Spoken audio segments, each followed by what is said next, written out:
Good morning, good afternoon, and good day wherever you may be joining us from. Welcome to another edition of the Digital Download, the longest running weekly business talk show on LinkedIn Live, now globally syndicated on TuneIn Radio through IBGR, the world's #1 business talk, news, and strategy radio network. Today, we're discussing how AI and leadership drive business growth. We have a special guest, Arnaud Lucas, to help us with the discussion. A CTO and VP of engineering at Wanderoo, Arnaud's hands-on experience in scaling teams, leveraging data, and driving innovation offers valuable lessons for anyone looking to thrive in a tech-driven landscape.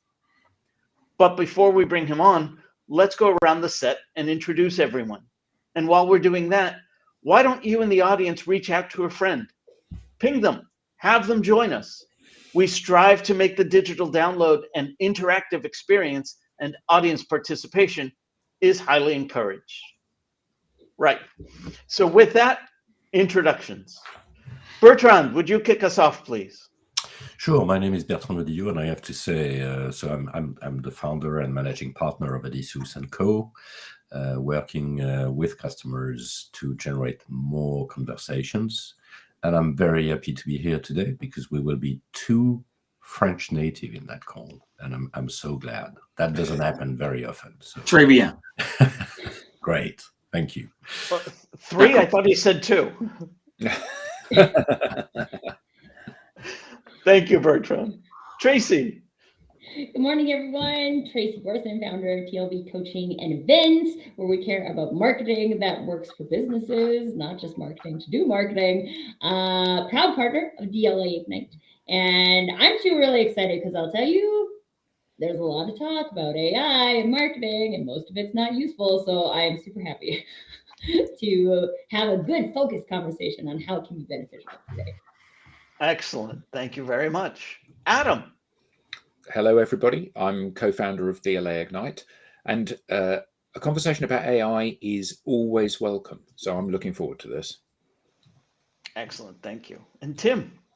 Thank you. Welcome, everybody. Tim Hughes. I'm the CEO and co-founder of DLA Ignite, famous for writing the book, Social Selling Techniques to Influence Buyers and Changemakers. And as Adam said, any discussion on AI, I think, is excellent because I think there's always something that we can learn.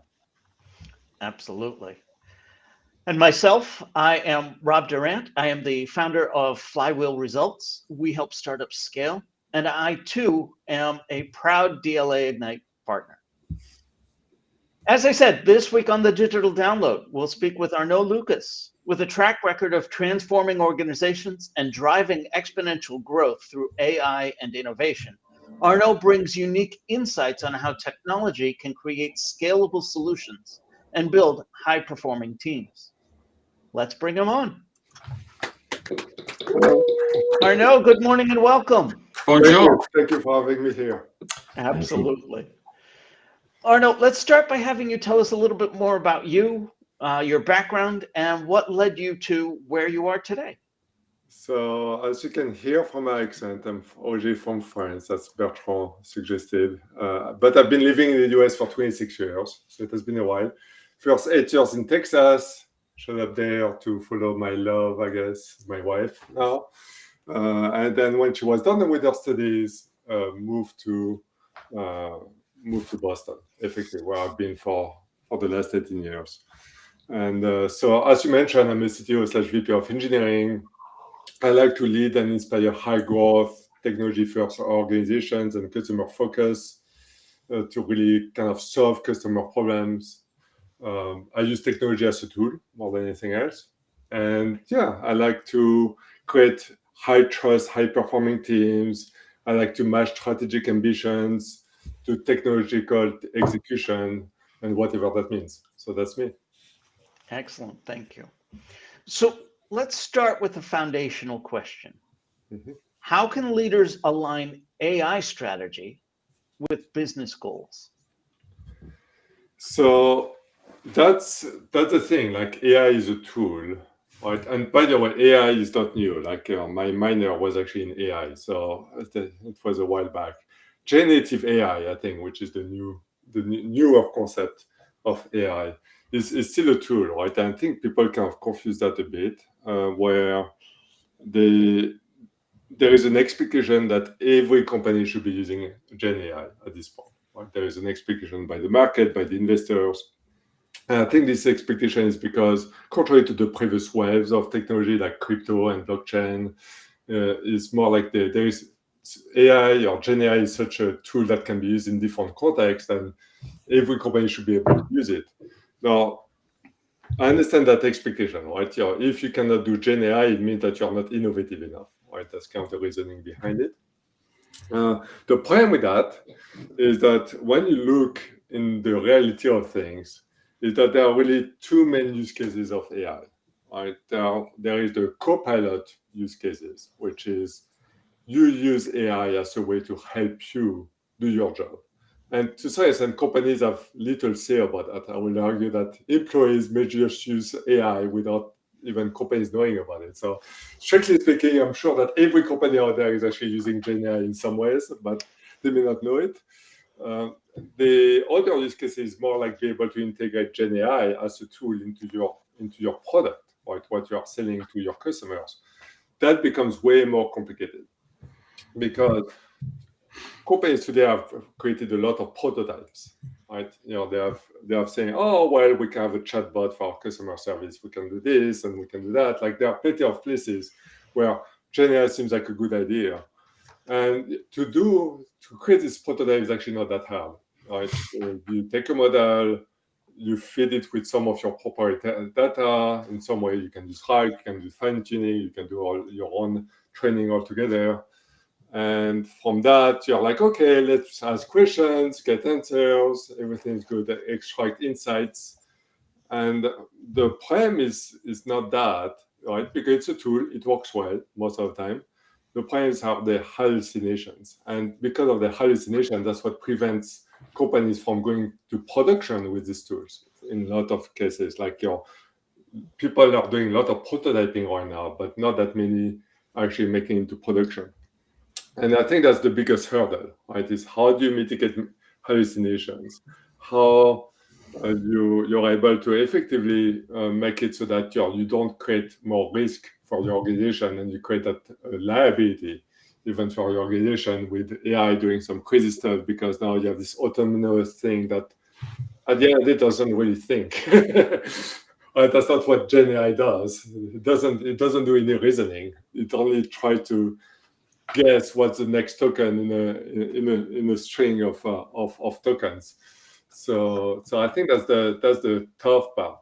So I do believe that ultimately it's all about trying it out and see where it can help. I will argue that at first you want to use an approach called as responsible AI, which is effectively that you don't trust AI. Right?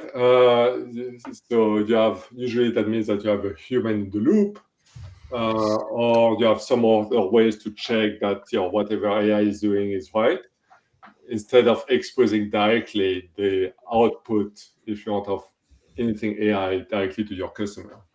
Right? I think for me that's the biggest thing for now that a company should be considering.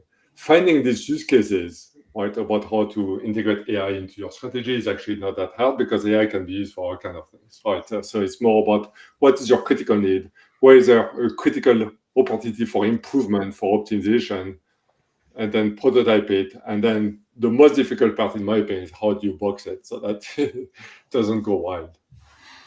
So you spoke about AI hallucinations, where AI misinterprets the landscape and it goes down a path which is inappropriate or fundamentally wrong. Yes. I have not tried, we as a business have not tried to package up AI and sell it to customers. But from an observational perspective, when I look at most human beings, they want to be lazy. Mm-hmm. We all do. We want to do the least work possible to achieve the outcome that we want to get. And AI seems like a perfect tool to enable us to do this, whether that's writing something that you're not confident writing or you haven't got time to write, or automating a marketing process, or whatever it may be. So isn't the danger that AI gets better and people simply ignore the hallucination possibility and go, that'll be fine because it saves me spending 6 hours doing this and AI can do it in 10 seconds, and they just switch it on and off it goes? So let me give you an example, because I think that's a copilot model I was mentioning, where people rely on AI to do their job in some shape or form, right? And I do believe there's a use case for that. And I do believe that's the safest use case if people don't get lazy, to your point. However, by the way, I don't think people are lazy. I think people try to optimize. French way of saying it. So I think that's how I see it as an engineer. But I like to optimize my time so I can do more gardening and baking and other things. But I'll give you an example. So one evening, I have a 7th grade daughter, and so she came back from school, and I came back from work, and she says, "Dad, I have this math problem that nobody in my class is able to solve." It's like, okay, it's kind of surprising. It's like, yeah, we asked the dad of my friend with an MBA graduate, and he could not solve it either. I was like, oh, interesting. That seems like a challenge. And so what I look at the problem, I solve it, nothing hard, right? And then I do all the calculations, I come up with the results, we plug the results into our app, right? Because it's a website that you can just like put the results in. And the website says, oh, your result is wrong. At that point, it's like, oh, most likely your teacher put the wrong answer. It's not, just that, right? But I was like, you know what? We're going to double check with ChatGPT, right? So put the plan into ChatGPT, word for word. ChatGPT, give me the right step by step. So, okay, that looks good, right? You're matching, that's great. Plug the right number, great. Give me the wrong result. And no, that's not surprising, because math, ChatGPT or any generative AI doesn't do math. So expecting it to do math is a plan. But a lot of people don't know that, especially one of my daughter's friend so I double check my number just to, and say, oh, no, I'm right, ChatGPT is wrong, great. But one of my daughter's friends started saying, oh, well, I found the right answer. This is the right answer. And that's exactly the answer that ChatGPT gave.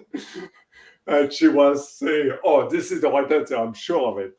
Just because she has the AI and the AI produced something. And so I think, for me, it's not because people may be lazy, even so there is an opportunity for people not to double check what AI is saying. Like, I've seen plenty of issues, for example, even for my own use case. So I'm searching a company and they ask the AI, so when was the company founded? And they say, give me a date, and I double check, and no, it's a different date. It's like, so there is some double checking that needs to happen. But also what I'm more worried about actually is people not even recognizing when there is a hallucination and taking that as a truth, right? Because they don't understand what Gen AI is doing under the hood, or just because there is lots of magic that happens in there between the input and the output. Yeah. So, I mean, I think we get that. You talk about the school situation. You get that with your children anyway, don't you? Where the teacher says it's A and you say, no, it's not. And they say, yeah, but my teacher says it is. And they're my teacher, so they must be right. And we've now got AI to contend with in the same way. So the problem is one of me not having the confidence in my answer and assuming that because AI says it is this, it is this.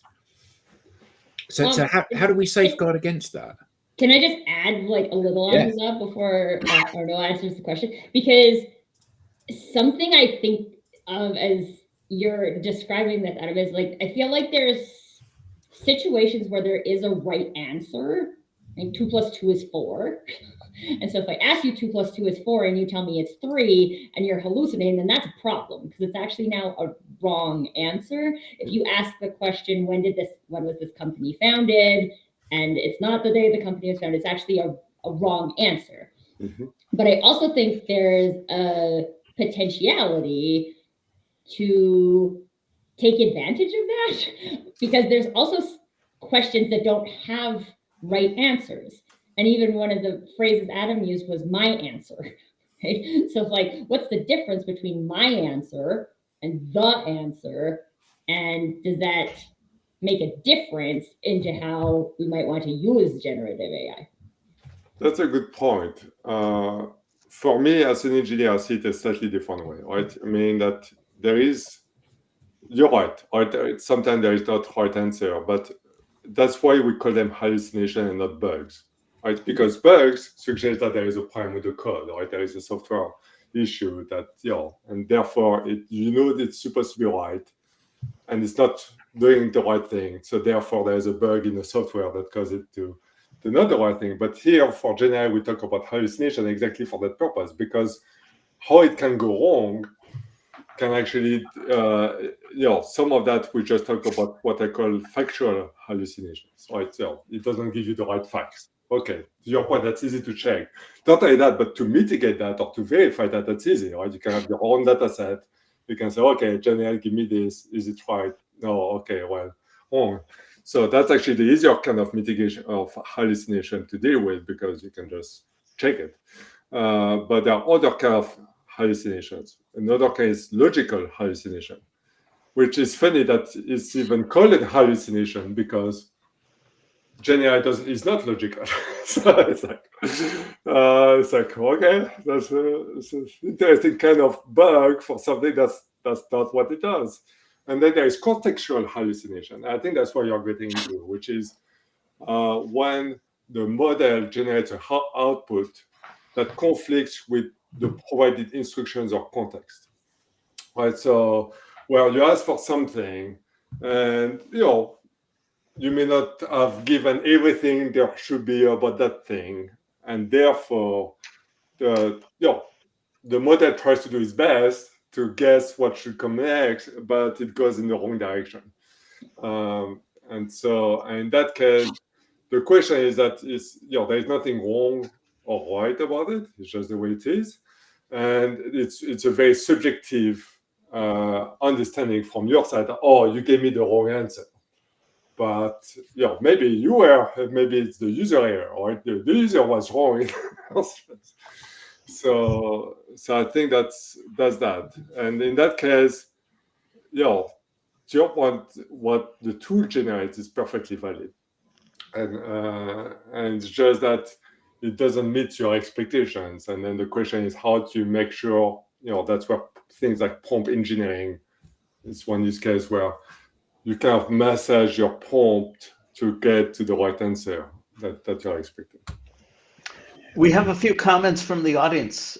First, Andrew Slesser checking in and says, for those who wonder why all the presenters wave at my message, it's that I wave back to them. This interaction shows the power of social media. Andrew, it's always good to see you. And Rob Turrell shares with us, if anyone watches the UK program, is it QI or Key? QI would question everything we were originally taught. We are also learning from different biases too, from history. Good point there. So there is a case to be made for your fact and my fact. But I don't think that applies to some absolutes like 2 + 2. So, but then where does it apply and where does it not apply? I'm sorry, you wanted the philosophical show? That's I think it was a business show. I feel like there's a lot of philosophical stuff happening in the world of AI. Just saying. You're not wrong. So I've got a question. So the thing about it, the show's about AI and leadership, and what I'm interested in is what should the leadership be doing about AI? Because I think that probably a lot of it's a bit like social media. A lot of the employees will be able to access social media, and even if you block it on desktops, they'll still access it through mobile. And so AI will have seeped into an organization, whether the leadership like it or not. Yes, that's correct. And I think in that case, the goal is actually to embrace AI. Not that you have a choice, right? Like I said, there is an expectation you should be using it anyway. So for every company. So I think the question is not if, is how, and how to embrace Gen AI. Same thing, to your point, employees will use it anyway, because so what companies have done effectively is provide their own AI for employees to use effectively, and then try to prototype things that potentially they could launch in production within their own products, right? So to kind of for that, at least for that market reason, hopefully there are some good use cases that they can still use for AI. The main issue is that we talk about hallucinations a lot, and it's not as easy as just, oh, this is a great tool, everybody should use it, and we're done, right? There is that notion of responsible AI that companies then need to figure out how to implement, right? Because you can't just, to your point, you can't just let it go free. You have to kind of box it in some ways. The best way, obviously, is that you provide your own AI, right? And then you can put a white verification layer on top. You can mitigate things in different ways. There are different techniques for doing that. But I've also heard employees that say that the AI that has been provided to them by companies is actually not that great. So in that case, they are still going to go outside the box and say, hey, let me ask ChatGPT instead. The problem with using tools like ChatGPT, there are multiple issues, right? One is that ChatGPT is meant, just focus on ChatGPT, but it can be Claude, it can be Gemini. They are meant to be generalists, right? They are meant to have been trained on a lot of different type of inputs from everywhere, sometimes in a conflicting fashion, actually. And they are not meant to solve any problem in particular. Right? They are just giving you this broad understanding of the world. So they are not necessarily great for specialized tasks. And that's why people are talking about training specialized models on their own data for their specialized use case instead of using this generic model. And so that's an interesting aspect, is that I don't think, at least at first, I don't think companies within their own product will actually use, or the best use case to use this general Gen AI. I think it's going to be more about having specialized model that fits a very specific purpose, just like we did before with machine learning. Or it's not different; it's just a variation of that. For their own employees, the question becomes, what do you let the employees do and what you don't let the employee do? And I think that's a hard topic, right? In a lot of companies, I think that they just let it go free. The problem with that is more like ChatGPT or any kind of general AI like this. If you ask a lot of questions, does algorithm get trained from that too? Right? Effectively, whatever you tell ChatGPT kind of feeds into its input at some point. And so that means that potentially data from companies actually leaking and may come back in some other ways to some other companies who will say, hey, I want to do something like this. And they'll say, oh, yeah, well, this is how you do it. And actually that came from your own company because you used ChatGPT to figure that out in the first place. So there is a danger there. And you've seen that with specifically like using AI for generating images, where a lot of artists complain, hey, this is my work. Like, what are we doing? Because ultimately, AI is very good at repackaging, right? Knowledge, and be able to implement that and be able to give you that as an output in a slightly different fashion.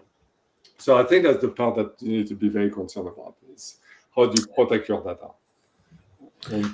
So Arnaud, with everything we've said so far, and given the caution that we should all take around this, the usage of this, and I'm actually quite interested in your views on how, as a leader, you should actually behave.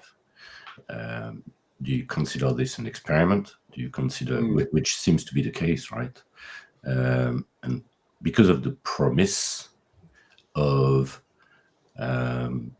productivity gains, releasing more time, the good old bullet points on innovation. Do you have a framework, or what's your take on this? So yes, I do have a framework. I don't know if you are aware of the tech radar, right? So it's kind of this target thingy, and you have technologies on the outside of the target, and then as the technology gets proven and gets more and more used in the organization, they go into the middle of the target, right? And then when they become obsolete, they come out of the target. But that's what the tech radar is, right? You put things on hold, you trial them, so there are different stages. And for me, my framework is that where does GenAI fit into that? And for me, it's in trial mode, meaning that you have some use cases that you're prototyping with, and potentially you are even using it more as that co-pilot notion of helping you, but it's not in production yet. It's not authorized for use across the organization, right? So you're not at that stage yet, right? It hasn't been proven as a thing you can just say, oh yes, it worked perfectly in production for this and this use case. Therefore, now every team in every part of the company can make use of it. So I think that's where I see it. Right? It's still too early. I do believe there is opportunity obviously for the models to improve as well, because right now that on a daily basis I see hallucinations. Right? It's not just once in a while. No, it's very common. So I will argue that we're not in that proven middle of the target space yet with generative AI.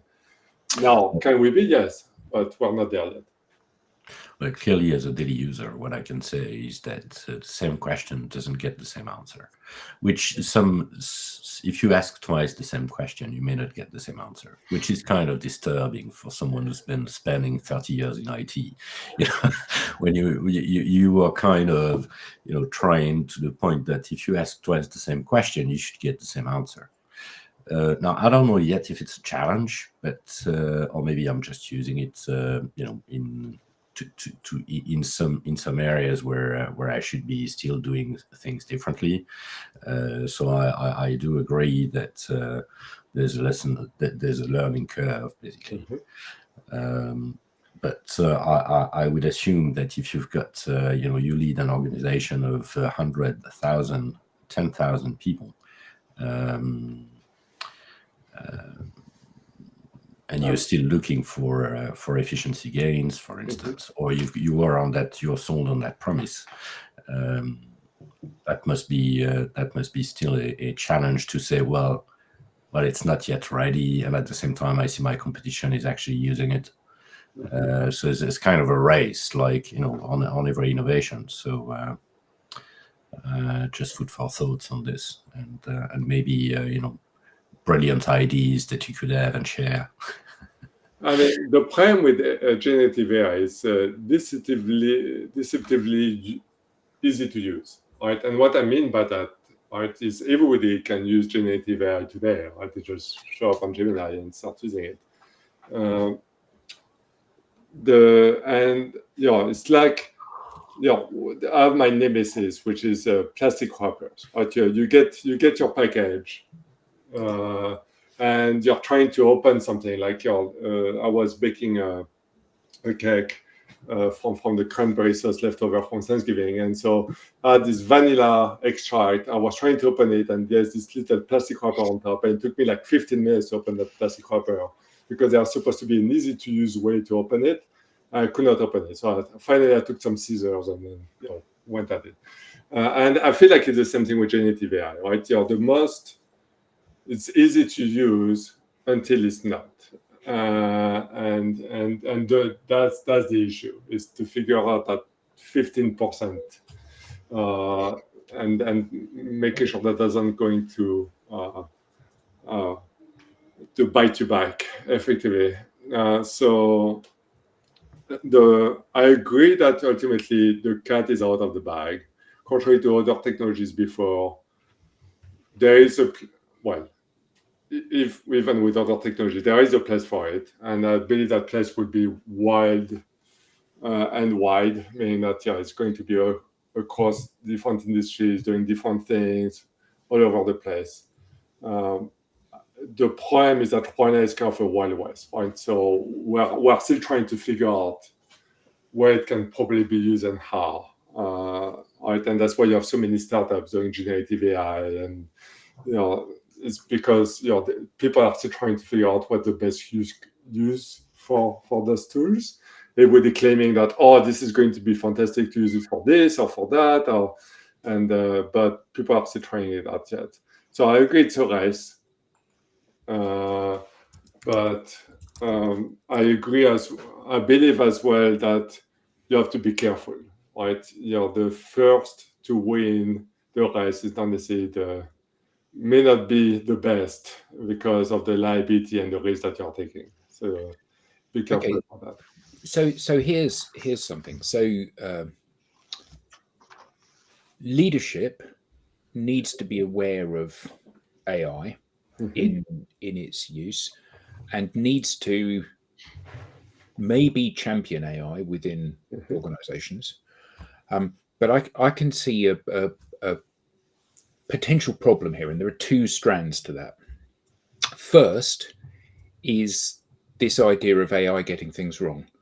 So you Arnaud, said about hallucinations. Bertrand, you said you asked the same question twice and get two different answers. So that's potentially quite a big issue.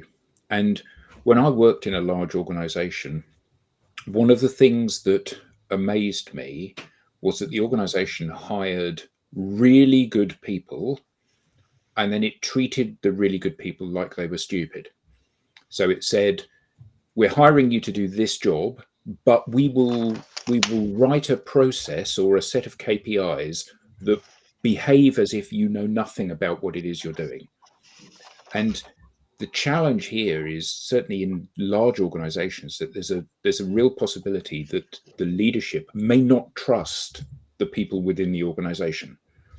And as a result of that, they will always believe that the AI or the electronic or the digital solution is the right answer, and that your answer as a mere human is the wrong answer.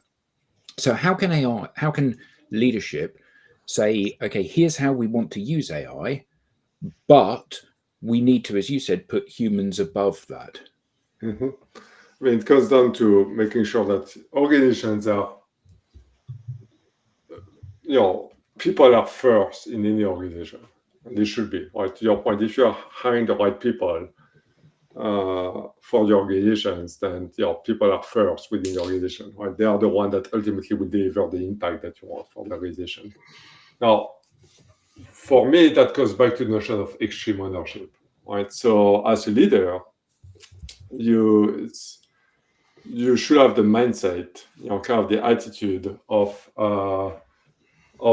leadership being like the single critical factor for the organization to fail or succeed, right? And what that means is that if mistakes are being made, if things change, sometimes without nothing that you did effectively, you have to take responsibility, right? You have to learn from your mistake and take action. And not that you want to do that, but effectively you want to bring that mindset not just for yourself, but you want to bring mindset to everybody else on the team. Effectively, like everybody should be an owner, everybody should be a leader, everybody should be owning and driving and leading something to have the best impact. I think that's what it comes down to, is that as a leader, you want to obviously, if something happens, you take responsibility. If their success is your team's responsibility now that they actually brought that success, and it's how do we delegate ownership at each and every level so that everybody kind of own that piece. And therefore, there needs to be some guardrails about how to use AI, for example, within that context. But each and every one of your employees should have should be empowered to use the tool as best as possible for their need. And as long as they understand the guardrails, as long as they see that they should be able to experiment, they should be able to take risk, and so on. So for me, that's that, right? It's how to empower everybody in the company to be able to effectively experiment with the technology and see how best to use it. As a leader, what might those guardrails look like? What are you instituting, and how do those align with the broader business goals? So for small companies, usually there are not that many guardrails, to be perfectly honest. The biggest guardrail is more around if we really want to push something in production and expose AI directly or AI output directly to our customers, right? That's where the guardrails usually kick in, because it's fine. Whatever we do internally is fine, but we're not too worried about it. But once it impacts our customers, that's where we have to be careful. In bigger companies, there is worries about data protection, which I think is a real worry with AI that you have to be careful about, right? So you can't just feed AI any data, any proprietary data, business data, PII, personally identified information, should be a big no-no, obviously. Like, you don't feed a list of customers to ChatGPT. That would be a very bad idea. So I think that's what some of the guardrails. Right? It's fine to use AI, but do it in a way that doesn't expose what would be considered critical data from your organization. I think for me, that's the main guardrails. And then from a customer standpoint, it's more the notion of hallucinations. How do you mitigate that? How do you verify that? So that you don't damage your brand because your Gen AI is doing something crazy. Especially on the customer service side, right? If you make it too autonomous and now your model starts refunding fraud, for example, or start refunding money to fraudster, that's not a good thing. So there are definitely guardrails up and there, but even internally, I think there are some guardrails. It doesn't have to be a lot, right? But there should be a policy of some kind on how best to use AI in a way that doesn't compromise your corporation, especially your corporate data. So, How do you find that balance? How do you measure it?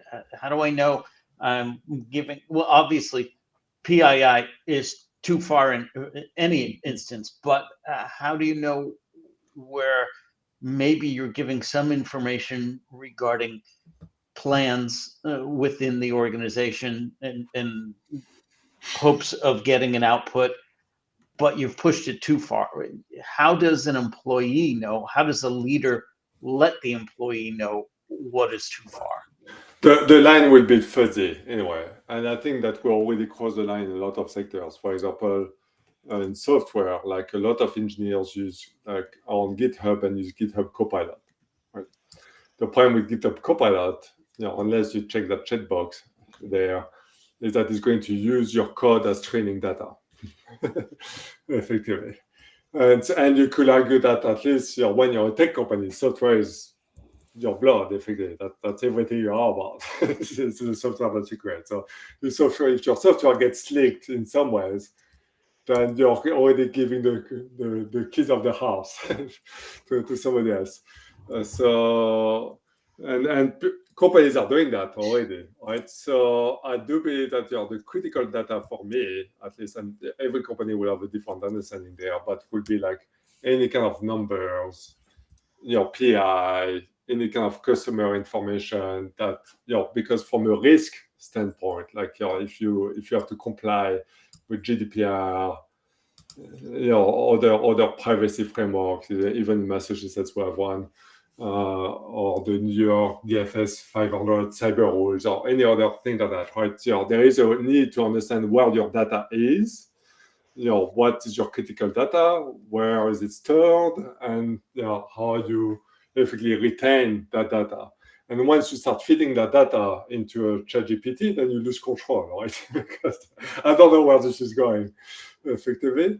So I think that's that, right? Anything that, any data that requires compliance, in my opinion, that's where the line is at this point. At least that's what I've seen.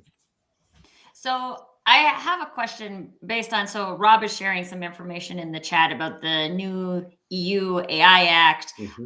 We're kind of talking here about how an individual organization and the leadership can talk about what is the box? What is the box that makes sense for us? Arnaud, what do you see as the relationship between some of these, like, as I mentioned earlier on the philosophy point, right? There's a lot of people talking about ethics in AI and governments are creating policy around these things. The policy might be supportive of your business. I'm not recommending people work outside of the policy, but also there's like a different level of box that probably needs to be observed based on your individual business goals and industry and those types of things. So what do you see as the relationship between those two activities, the internal boxing, shall we call it, and the governing bodies? So I'm glad that governments are coming up with regulations. At the same time, because it's still very much the Wild West, it's hard to see how those regulations will actually help or not help effectively. I think people are trying to do their best. They're trying to promote innovation, often in a way that doesn't that doesn't make it dangerous for society. I think that's mostly what that's what the regulations are about, right? It's about making sure that AI doesn't hurt the people. That's their main priority, and that's different from what companies should care about. Some of that is related, like the external facing customer aspect of how you use AI in your products. That's what companies are worried about, and because that has a direct implication that actually match very well with that government compliance aspect, which is we don't want to hurt people while we're selling solutions to people. So therefore, we need to be careful about using AI in our products for helping people. Within the internal aspect, it's more compliance and regulatory risk about your corporation, the data, but also not feeding people data into the model. So I think that's the difference, right? So, but ultimately, these the restrictions that I've seen from the EU AI regulation has been more about protecting the data of the people and making sure that there are use cases where AI is not appropriate because it's it kind of undermine the society in some ways, right? So in a way that potentially could be detrimental for it's already happening. It has already happened before Gen AI, but like this notion of fake news or other kind of mistrust on social media and other things, right? Gen AI has the potential to make that. Well, it's not the potential; it's already doing it to inflict even more of that. And so the goal here is to prevent some of these outrageous use cases, and that's going to keep on evolving as we learn more about the tool. Did I answer your question? Yeah, that's awesome. And it makes me ask another question because this is how I think. So as leaders, we're leaders and we're looking at how AI can be used throughout the organization. How much of this is like education from a leadership perspective? Because I think honestly, it was news to me at the beginning of this conversation that ChatGPT can't do math. Right? I think there's a lot of misconceptions about what it can do. And then I also think that a lot of how an organization uses something is based on the example set by the leadership. So how much of this is just about education, and then over and above what you do, of course, do you have some good recommendations for educational materials specifically for leaders in this arena? So, so the first part, I think for me, it's more than education. It's almost like disclaimer, right? So every time that AI is used, or specifically Gen AI, but I will argue that machine learning is not that much different. Okay, Gen AI is really another iteration on top of machine learning, which companies are using in their product today. I think there should be a disclaimer about the fact that it's being used effectively. When you post content, but also when you have something, you interact with something, it should be very clear that this is a Gen AI doing that thing for you, right? Because at least if you as a user you know that, then you can actually. Well, there are two aspects. There is a bad aspect. Oh, this is a Gen AI. Let me try to trick that. That will be my first instinct. Not because I'm a hacker by heart. It's more because, it's like a tool. Let me try to break it. But the other aspect too is I understand the limitations. Right? And I can play with that and say, you're telling me something first. Let me double check. Or what do you mean you can give me a refund? Let me double check your policy to make sure you're telling me the truth. So that's one aspect. So I think that notion of disclaimer, I think, is important. I think that that's part of the regulations, right? Is to have more of that disclaimer about AI may hurt you, kind of thing, if you're not careful. But the other aspect is education, and there are plenty of trainings and articles talking about educating you about AI. Right? I've done even on LinkedIn. Right? There are a couple of courses that are actually very good that goes through step by step all the kind of hallucinations, how to mitigate them. Really goes deep into how to understanding what Gen AI can and cannot do, so that you get that sense. Right? The problem is not that, or it does matter that it exists. The problem is that Gen AI has a potential to touch the life of everybody. Even not practitioner like me, right? I use Gen AI every day. But even people that don't do that, they are just exposed to Gen AI. Feels like everybody at some point will get exposed to it. And to your point, they need to be educated about what Gen AI is and what it can and cannot do. And I'm not sure how to fix that, right? Because ultimately, that's an education at scale right there. People have limited time. So is it some kind of social campaign so that it shows up into your social media feed? It reminds me of my sister was in this commercial when we were kids called "Not All Bugs Need Drugs," and it was about how viruses don't need antibiotics and stuff like that. Almost like a public service campaign. Exactly. And for me, that's needed, at least in the current state of the technology. Maybe at some point it's going to get so much better than that you won't need that. But at this stage, I would be very worried about people getting exposed to Gen AI without having any understanding of it, right? And I'm worried because it's already there. Like I mentioned, the notion of my daughter's friend in 7th grade using it. It's like... Although I will tell you, I mentioned it at the school playground the other day because this mom was trying to figure out how to turn on some parental controls on something. And I was like, have you asked ChatGPT? And she was like, what is that? And I was like, I always feel like I'm so far behind on AI, but I'm not in the global population. Well, at some point, everybody is going to get exposed to it, even if they don't know what it is. Well, now I'm introducing it to people, so there you go. Exactly, you're part of the problem. So, that's the problem. How do you educate at scale more than anything else? And I don't have a good answer for you. That's not my area of expertise. So, Tracy, you're the ChatGPT dealer hanging out. I'm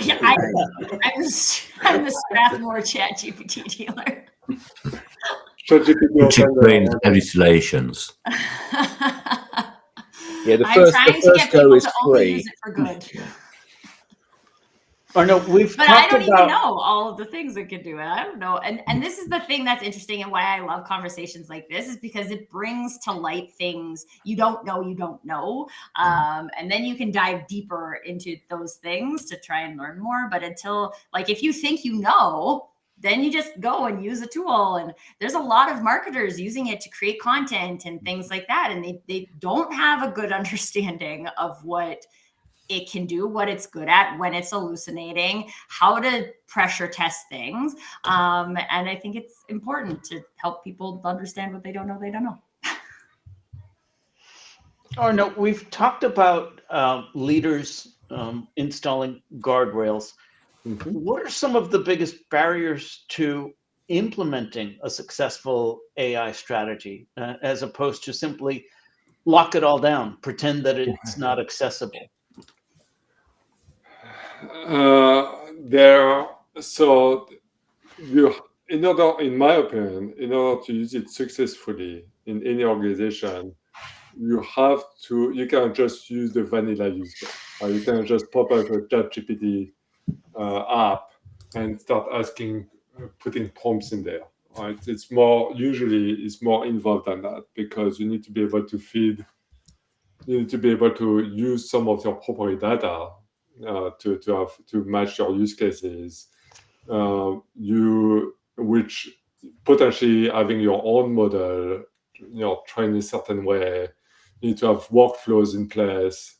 You need to have a way to run it in a way that's cost effective, which is another aspect. Like you can, we use Snowflake, for example. In Snowflake, you can run a GenAI algorithm in your SQL query just right there. Like you say, yeah, as part of my SQL, as GenAI, I choose the algorithm to run my query and give me the insights, right? The problem with that is that Snowflake says, yeah, please use GenAI, but you're going to be charged by compute time. And GenAI are way more expensive than just running a standard SQL query. They just go this way.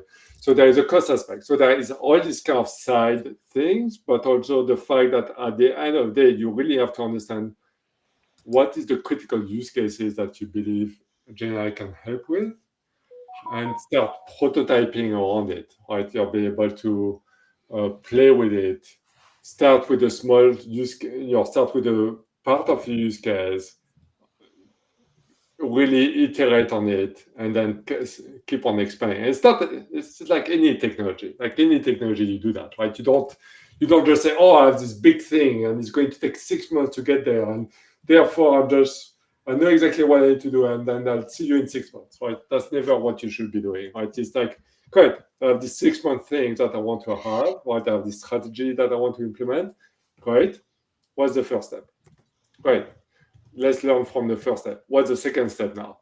And make your way. And ultimately, you're going to end up in a different place than the one that you strategize for. But that's actually better, right? And so I think for me, GenAI is the same way. Right, is that because as you start implementing it, you learn about its limitation, you learn about the need for guardrails, right? Because you start expressing it, internally or in ways that are focused, and then you're going to say, oh, this user did something wrong with it. Oh, I should make sure that we don't do that again. And so you learn, and then you keep on iterating and expanding, right? And that's part of making your way into the center of the radar, of the tech radar that I mentioned as well. So we too have ended up in a different place. Arnaud, this has been great. Where can people learn more? How can they get in touch with you? So the best pattern I've been using for myself has been LinkedIn. So my LinkedIn profile by far is the best place.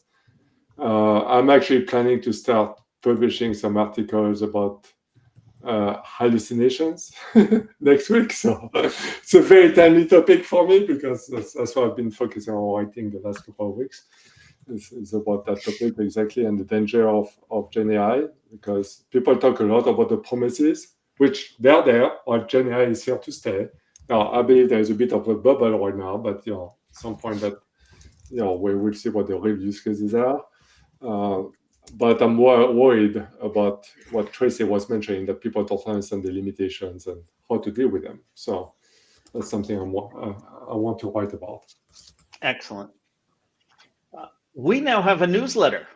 Don't miss an episode. Get show highlights, beyond the show insights, and reminders of upcoming episodes. You can scan the QR code on screen or visit us at digitaldownload.live/newsletter.